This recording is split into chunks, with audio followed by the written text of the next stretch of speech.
and welcome to the African Tech Roundup, episode 63 for the week ending Monday, June 27th, 2016. This is where we round up the week's most important tech, digital, and innovation news from across the African continent. My name is Andile Masuku. Glad you could join me. Coming up in this week's news, Vodafone Egypt announces two major partnerships to deliver mobile money services.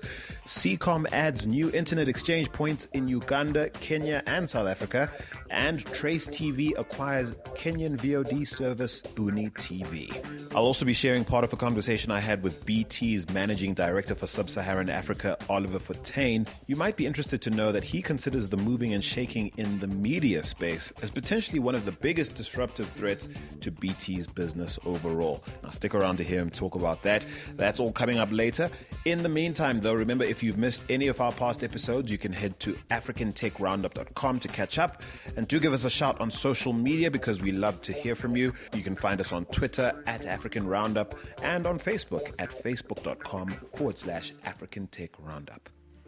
Before we go any further, though, this episode of the African Tech Roundup is brought to you by FreshBooks. FreshBooks is offering listeners of the African Tech Roundup a 30-day free trial to put their service to the test.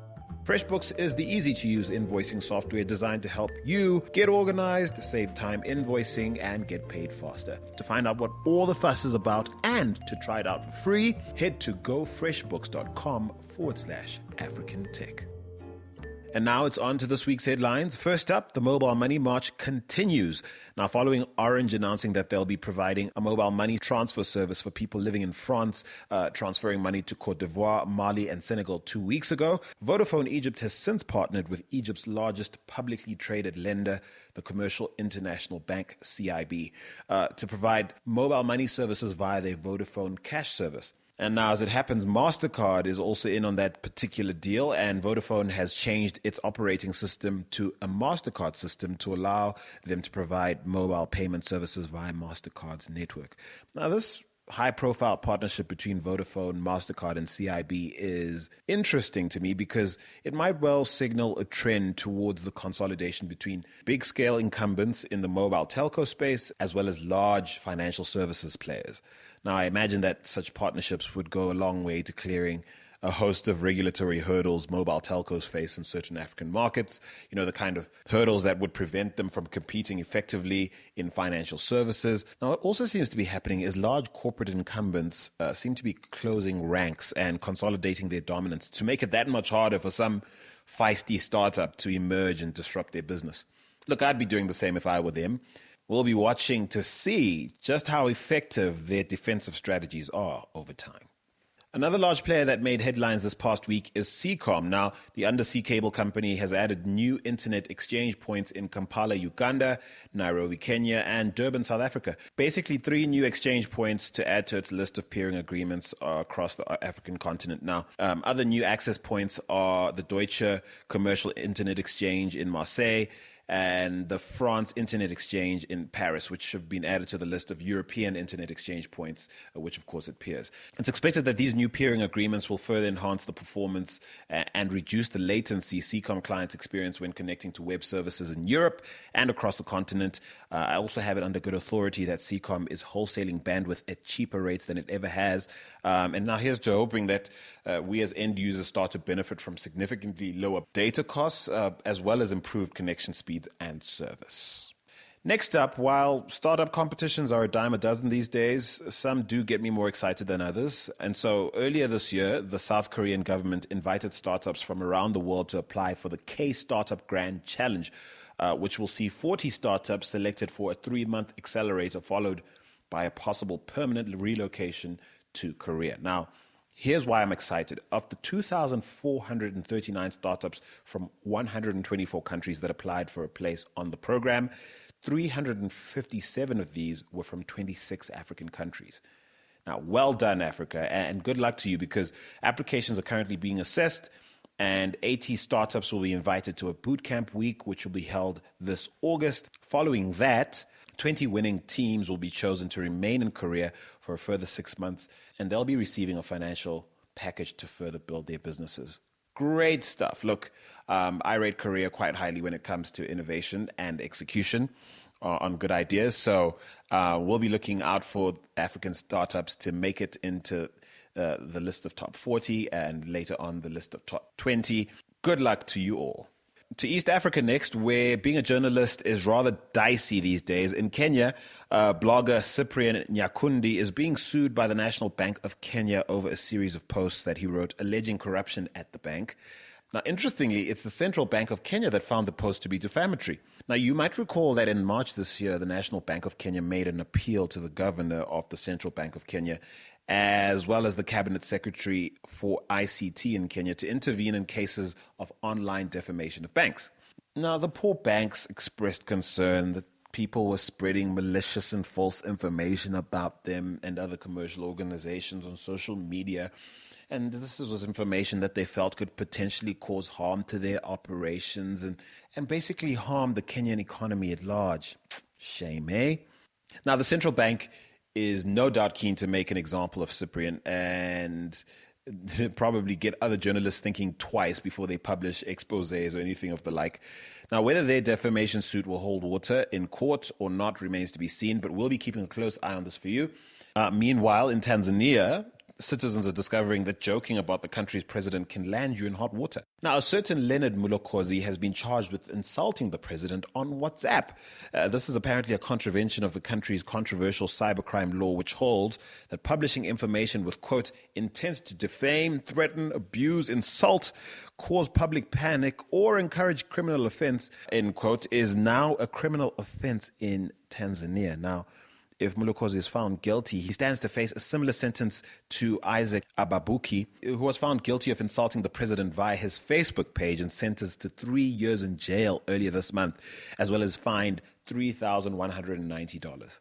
It definitely does seem that if you have strong views about powerful figures in either Tanzania or Kenya, it might be safer just keeping them to yourself. Man. In any case, to South Africa next, where the boundaries of free speech are certainly tested far more vigorously than most other African states. However, it's Lou Claassen, a Cape Town-based venture capitalist, who I want to talk about. He made headlines last week when he was appointed executive director of the Bitcoin Foundation, which is the world's largest Bitcoin organization. Now, he's set to take up reins there on July the 1st, 2016. Claassen has come out saying he's excited to take up the challenge of helping steer one of the oldest and largest industry groups focused on Bitcoin. His focus will primarily be on increasing the adoption and fostering the development of cryptocurrency, as well as encouraging global decision makers to come up with regulatory solutions for Bitcoin-related matters. We certainly wish him well. To Nigeria now, where it seems MTN Nigeria's woes are far from over. This time, MTN Nigeria is being sued by the Copyright Society of Nigeria, COSON. They're being sued for an estimated $56 million for alleged music copyright infringement. Now, this suit comes after COSON says that various warnings concerning licensing and the payment of royalties for musical works have been ignored by MTN. MTN Nigeria reportedly keeps about 60% of the revenue made from caller ringback tunes, leaving about 40% to be paid to record labels and artists at the end of the day. Now, COSON insists that MTN has been less than integrous in paying royalties due to their artists, and they're determined to see to it that MTN pays up. Now, some months ago, you'll recall that we reported on MTN South Africa fielding similar allegations made by the Composers, Authors, and Publishers Association. That was back in February, I think. So, what can we say about you, MTN, except that you're making the news week on week these days, and all for the wrong reasons. Yeah, here's to hoping artists get their monies. What can I say? Now, staying with South African news, one of South Africa's leading public tertiary institutions, the University of the Witwatersrand, aka Wits University, is surfing the latest e-learning wave by announcing that they'll be releasing a suite of online courses over the next 3 years to enhance access to higher education in the country and indeed around the world, given it's online and anyone can access it. Now, these efforts include massive open online courses, aka MOOCs, that will be launched on the EDX platform. These will be short courses, as well as entirely online degree programs. Now, this is certainly not the first African university to offer MOOCs online, even though they'll be the first on the Harvard and MIT-backed EDX platform, which was established in 2012. I've certainly seen courses being offered by the University of Cape Town, for example, on Coursera. However, it's the scale of this particular effort on Witz's part that seems to trump anything currently out there at the moment. The first 3 MOOCs on the EDX platform will be available within the next 6 months, apparently. They'll be covering health sciences, engineering, as well as project management. They're expected to be free, although if you'd like a certificate of completion, you'll be able to purchase it for $49. But ultimately, if you're just wanting to order the courses and learn for free, you'll be able to do that too. Well done to you, Wits. Well done indeed. Now, finally, French urban TV network Trace TV has announced the acquisition of the Kenyan Pan-African VOD service Booni TV. They did this last week. They say that the acquisition is in preparation for the launch of Trace's VOD platform, Trace Play, which they plan to launch later in 2016. Now, Booni TV was previously part of the Pan-African studio Restless Global, and since their launch in 2012, they're now believed to be one of the largest African VOD services that offer homegrown content. They'd probably make top 3 or at least top 5 alongside the likes of Iroko TV. Now, this week, I'm going to share a snippet from a conversation I had with BT's Managing Director for Sub-Saharan Africa, Oliver Fortuin. Now, among many things we discussed, I asked him what he makes of the trend towards mobile telcos not being content to stay in their lane when it comes to owning media platforms and creating content. Interestingly, he considers media to potentially be one of the biggest disruptors to BT's business.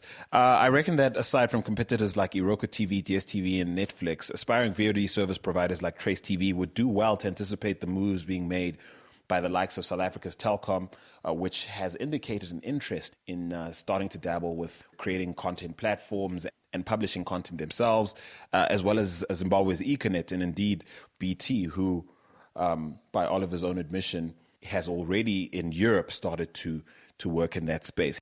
Here's my chat with Oliver. Take a listen. It's interesting to note that Vodafone's just recently launched or rolled out in Zambia. I think people probably don't realize to what extent the West is invested in the ICT space across the continent, in developing technologies, and indeed in the leading companies in the mobile telco space, in the fixed line space, even in the Wi-Fi space. Yeah, I think, the conversation we just had about Africa charting its own destiny doesn't happen without technology. In fact, there's very little today that happens that's either transformative or disruptive without technology at the heart of it. So you've got the same kind of conversation that you should be having around, Africa making policies that suit Africa, Africa trading with itself, etc. You have the same thing in the tech space. R&D is a great example. We import a lot of what we deploy as technology into Africa. There's no reason why we can't be at the forefront of actually starting to develop those technologies. We're very innovative in the deployment of technology, because we have to be. Necessity forces us there, right? So you find things happening in Africa that are truly unique. I mean, we were right at the forefront of mobile money. So you guys like M-Pesa very early on doing things that actually wasn't happening around the rest of the world. And they did it because there was a clear need in this market. Cost of banking, how fragmented that customer base is, et cetera, et cetera. The way they bridged that opportunity was through technology. So technology is a big player in how we unlock our potential going forward, right? And again, it's one of those things where, as you say, the West is heavily invested in Africa, infrastructure, IP, the software we use, the way we deploy it, the models that we use to deploy these things into business, and how we create new business models. A lot of that does come from the West. We're starting to see more our BRICS trading partners starting to enter that space, and they're starting to import things into Africa. There's no reason why Africa doesn't develop its own robust ICT environment that's capable of export. Yeah, because, for argument's sake, we could M-Pesa as an example of really a Vodafone innovation on the continent, if we're honest. And I suppose one can take the hardcore sort of Pan-Africanist or nationalist view, depending, where you're sitting, and say that should have been us, all us. And I wouldn't lean to that extreme. I do think, though, it's about time those sort of innovations are homegrown and home run, and we don't just jump on board at the rollout stage. Yeah, I agree. I mean, we probably have a situation where you could have packaged M-Pesa and taken it a bit more globally, because you have other emerging markets that look exactly like we do, and that was done early enough that you could do that. But if you look at disruptive technologies that are really changing the way certain industries work, Uber is a good example, right? What stops that from being an African development? Nothing, right? Nothing actually stops that from happening in Africa. Well, certainly there are people trying to give Uber a run for its money, or perhaps the other way around, because at this point it's difficult to imagine anyone disrupting them. What are you doing to keep up with an increasingly data-driven communication business? And how are you leveraging existing infrastructure and the legacy you have within fixed line to basically, keep those pesky mobile telcos at bay? Well, it's an interesting question. So obviously for us, that legacy infrastructure sits in the UK. And what a lot of people don't know probably about BT is we are one of the big R&D investors globally in ICT. So we have this facility called Adastral Park, and they do some really wonderfully clever things. So the gyro technology on your mobile phone, the thing that switches your phone from portrait to landscape view, that was invented by BT in Adastral. And there are lots of little examples like that. But if you talk about the infrastructure, we've developed technologies that allow us to run high-speed broadband over copper, as an example. So we can, in production, run 300 megabits per second over copper today. We're the only ones globally who can do that, right? And in the labs, we're starting to scale that to 500 megabits. So what it allows you to do is, instead of this massive cost that's associated with deploying fiber today, and the business case that needs a big uptake on fiber, for many operators around the world, Telkom included, they have massive legacy infrastructure in copper. You can actually, with these technologies, give that infrastructure an extended lifespan, and do what households need today. Households don't need copper lines anymore for telephony, right? No one does that except maybe the very poorest households. But even those, mostly it's used now for data, right? It's people running ADSL, and they're running ADSL at 20 megabits per second in this country. So we have a great solution for Telkom, and actually we're talking to them about it. And so would you go as far as saying that legacy infrastructure is a competitive advantage relative to the mobile telcos, and then even newer players like the Wi-Fi guys and other infrastructure players that are looking to disrupt the traditional business? Yeah, absolutely. I think what that legacy infrastructure does, it gives you a ready customer base, but you have to give them what these, as you say, disruptive players are bringing to the market, and you have to give them to them at a cost point that makes sense. But you've got massive leverage because you don't have the time to market issues, and you don't have to offer the promise of something to the market because you can do it today. So Telkom have a great legacy infrastructure, and they have a massive advantage. They have 4 million copper users. If they put the right proposition in place, there's no way those guys are switching to fiber today. It will probably happen in time, right? But it also gives you the time to roll those new technologies out to that customer base.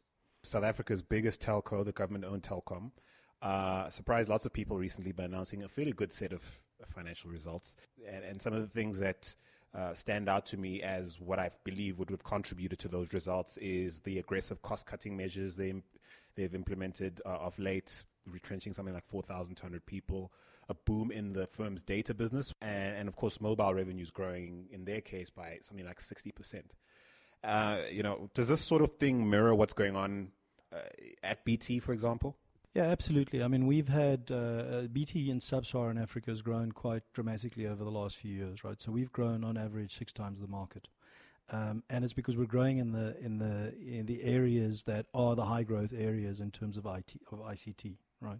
Telkom, I think, have really done a good job of positioning themselves to take advantage of the big trends. So if you look at the acquisition of BCX, if you look at, as you say, cost containment obviously was a big drive for them, but it wasn't necessarily, I think, only about fixing the bottom line. It was about reinvesting in those areas where growth is coming from. So they've done a great job. I think the next piece of work they're probably focused on is to take that across the continent of Africa, which would be a great story for South Africa. And so what would you say is the biggest strategic conundrum at BT in terms of growth on the continent? In fact, before you answer that, I'm sometimes not sure what to make of companies that treat the entire sub-Saharan territory as one thing, because I believe you oversee something like 43 countries or something like that. Isn't that spreading you a little thin? Well, Sub-Saharan's always an interesting, an interesting problem, let's say, to try and tackle. Actually, there are 48 countries on the continent of Africa. And then if you add in the Indian Ocean Islands, that goes up to 53. We also have Israel as a country, which is an interesting anomaly territory-wise. But the approach we've taken is pretty much the approach that I think you're going to find that most people take to a Pan-African strategy, right? We've picked 6 markets in which to build presence. But we will build network across all African markets. So we don't necessarily have to have a presence to operate a network in a country because we have partners that we do that through. We can own the infrastructure, we can own a telco license, and service that through a partner infrastructure. So there are 6 countries, though, in which we will replicate what we've done in South Africa. And so which are those countries? So it's Nigeria, obviously, Kenya. And what that does is, so you have South Africa, Nigeria, Kenya giving you the critical mass to create a hub and spoke model. So those countries become the hub. You create the skill sets to be able to support smaller countries off that. And you can deal with the regional dynamics through the hub country. And then Ghana, which, for obvious reasons, oil, massively expanding economy, but also you have Ghana has very good ICT infrastructure now with an additional cable being landed in Ghana. And then Mozambique, because we need to cover, that part of the territory. And then there's some debate about who number 6 is, but probably in the Eastern Hub and either Tanzania or Uganda. Conspicuously absent from that list is a North African hub. Yeah, so North Africa, so the big ones, Egypt, Morocco, Tunisia, etc., actually are managed out of Middle East because obviously as trading markets, they mostly trade with the Middle East. So for that reason. Okay, that explains that. But then get back to the question, I didn't finish asking, which is, what would you say then is the biggest strategic conundrum in growing this business, the business that you currently manage? I think it's in the diversity that you spoke about earlier, right? So you have 48 countries that you're trying to grow in. Every one of them has a set of market conditions that's unique. Every one of them has its own regulator who doesn't necessarily see things the same way as the regulator next door. And every one of them has, right today in Africa, 3-4 years ago, we were in a better position, right? But with the end of the commodity super cycle, there's been a lot of pressure on African economies. You see that particularly in Nigeria, where the economy is almost halved, right, through what's happened to the price of oil. That's starting to turn. So that was a big growth inhibitor, and I think that in the next 2 to 3 years is going to turn, right? But then the complexity in Africa remains, and we need to solve that, as every South African business that has an ambition to expand northward has to solve. That's the big thing for us to solve. So back to the model you described around partnering with, owning infrastructure, perhaps having a license here and there, but ultimately working through partners. How much of that is strategically to take advantage of brands that maybe in unique markets are trusted, perhaps to a greater extent than, say, BT? And my second question, which is linked, is how much of a liability does being BT ever pose in growth in certain markets on the continent? Well, to answer the second one first, it's not often that the BT brand or the British heritage is a liability, but there are times. I mean, we know that in Africa there are sentiments toward the West that aren't always rooted in kind of rational business thinking, right? So we don't come across that very much. Africa is very open to to rich IP and to investment. And we bring that in spades. So if you talk about the partner landscape, clearly what they give us is we're not looking for the partners to give us branding into the market or, to kind of fix any ills in our own business. What we are looking to them for is their reach and their capability in market. So clearly they've got people in market, they have infrastructure in market, and they have relationships, which for us to replicate that across the markets that, that a few key partners are in would take decades and would take an amount of money that I think we probably never pay back. So the business case doesn't stack. But in the partner model, where you've got a partner who has great infrastructure, great market presence, and we bring BT's global reach and capability and IP to the partner, the model works fantastically. So it's just good business. It's not being sneaky. It's just good business. Okay, well, look, like Telkom that we just spoke about earlier, BT is traditionally a fixed line business. I know in your reception area, you even have one of those little red ticky boxes that London has made quite famous around the world. However, what are you doing to keep up with an increasingly data-driven communication business, which you've touched on, and how are you leveraging existing infrastructure and the legacy you have within fixed line to basically keep those pesky mobile telcos at bay?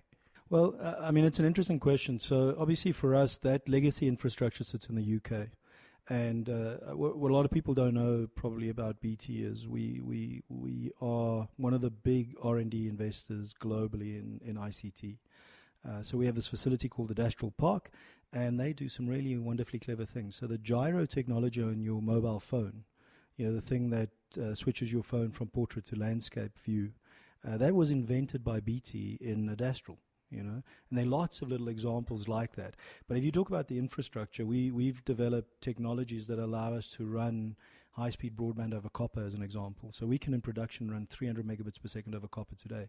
We're the only ones globally who can do that, right? And in the labs, we're starting to scale that to 500 megabits. So what it allows you to do is, instead of this massive cost that's associated with deploying fiber today, and the business case that needs a big uptake on fiber, for many operators around the world, Telkom included, they have massive legacy infrastructure in copper. You can actually, with these technologies, give that infrastructure an extended lifespan, and do what households need today. Households don't need copper lines anymore for telephony, right? No one does that except maybe the very poorest households. But even those, mostly it's used now for data, right? It's people running ADSL, and they're running ADSL at 20 megabits per second in this country. So we have a great solution for Telkom, and actually we're talking to them about it. And so would you go as far as saying that legacy infrastructure is a competitive advantage relative to the mobile telcos and then even newer players like the Wi-Fi guys and other infrastructure players that are looking to disrupt the traditional business? Yeah, absolutely. I think what that legacy infrastructure does, it gives you a ready customer base, but you have to give them what these, as you say, disruptive players are bringing to the market, and you have to give them to them at a cost point that makes sense. But you've got massive leverage because you don't have the time to market issues, and you don't have to offer the promise of something to the market because you can do it today. So Telkom have a great legacy infrastructure, and they have a massive advantage. They have 4 million copper users. If they put the right proposition in place, there's no way those guys are switching to fiber today. It will probably happen in time, right? But it also gives you the time to roll those new technologies out to that customer base. Tell me what you consider the most likely disruptor to your business. I'm talking in terms of disruption that would see BT not exist or BT be totally obsolete. What could potentially do that, do you think? Is there even any room at your strategy table for that kind of question? Yeah, I think there is. I think BT's already built a lot of defensive strategies where the media could be a massive disruptor to BT. Teaming up. So if you had media strategically tied to globally to one or two single providers, it's going to drive usage for those providers very dramatically, to the point where clearly they would be at a scale where they could potentially take us out quite easily, right? So that sort of thing. But I think that BT recognizes that. I think BT's at the forefront of some of that thinking. And I think the thing that we probably need to guard against most is our own arrogance and hubris. We have a rich history. It goes back almost 180 years. And it's been a very successful company for that time. So when you're in that position, I think oftentimes you don't see the trouble coming because you can't conceive of it. That's probably our biggest. We need to stay focused on who the competition is and where they're coming from, and we need to keep innovating. We need to be the disruptors, right? That's our best defense, I think. And so should we expect a huge announcement in the coming years, BT partnering with, say, the likes of Naspers and MultiChoice in that stable? I tell you, it's already happened in Europe, right? So, BT Sport have done some really nifty things. They're the challenger. If you ask Sky News about BT Sport, they've got some choice things to say about it. Clearly because that challenger is actually real. Will it happen in Africa? I think the market is attractive enough. 1 billion consumers, rising middle income levels, stable policy, stable governance across Africa. We have our problems, right? But the reality is, as Africans, we are very harshly critical of ourselves. Actually, if you look at our progress over the last 20 years, it's been significant. If you have the same kind of progress over the next 20 years, then why not? This market becomes an incredible market to make those investments in. Well then, thank you to Oliver Fortuin of BT for speaking to me. You can find the full conversation I had with Oliver Fortuin pinned to the top of my Twitter profile. My handle is @Masuku Andile. He shares a lot of great insights that you'll no doubt find interesting, so do check it out. Once again, this episode of the African Tech Roundup is brought to you by FreshBooks. FreshBooks is offering you a 30-day free trial to put their service to the test. Now, to find out what all the fuss is about, come on, try it for free at gofreshbooks.com/African Tech. And now that's the week's show, folks. Catch the show again next week, Monday, on AfricanTechRoundup.com at 9 a.m. Central African Time. I'm Andile Masuku. Thanks for listening. Take it easy, Africa.